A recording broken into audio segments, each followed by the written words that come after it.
చంద్రబాబు నాయుడు గారు ఉచిత ఇసుక విధానాన్ని తీసుకొచ్చారు. దీనివల్ల రాష్ట్రం డెవలప్ అవుతుంది, నిర్మాణ రంగం ఇదవుతుంది.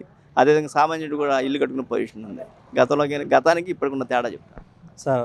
అప్పుడు సామాన్య మానవుడు ఒక బస్తా ఇసుక కొనలేని పరిస్థితి, ఇప్పుడు ఇల్లు కట్టుకునే పరిస్థితి. దానికి ఎలా అంటే అప్పుడు ఇసుక బంగారం అయింది, ఇప్పుడు ఇసుక ఫ్రీ ఇచ్చారు. దానివల్ల ఉపాధి దొరుకుతుంది, అందరూ పనులు దొరుకుతున్నాయి, చాలామంది నిర్మాణ రంగం అభివృద్ధి జరుగుతుంది.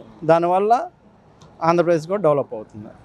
ఇక్కడ చూసినట్టయితే ఇక్కడ లోకేష్ బాబు గారు చూసినట్టయితే ఆయన ఓడిపోయినప్పటికీ మా మంగళగిరి నియోజకవర్గం వదిలిపెట్టలేదు. ఇప్పుడు గెలిచిన తర్వాత ఇక్కడికే కాదు రాష్ట్రం మొత్తానికి ఇదైతే ప్రజాదర్పు గారు కూడా నిర్వహిస్తారు. దీని మీద సార్ ఒకటే, ఓడిపోయినా కానీ ప్రజల్లో ఉన్నాడు, గెలిచినా కానీ ప్రజల్లో ఉన్నాడు. దానివల్ల ఒకప్పుడు మంగళగిరిలో ఏ ఎమ్మెల్యే ఇలా చేసిన సందర్భం లేదు.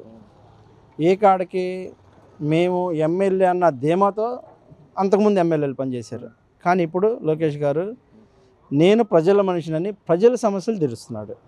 దానివల్ల ప్రజలకి ఎటువంటి సమస్యలు ఉన్నా కానీ ఒక 1 వీక్ లోపు సాల్వ్ అయిపోతుంది మొత్తం. దానివల్ల ప్రజానాయకుడు అయ్యాడు లోకేష్ గారు.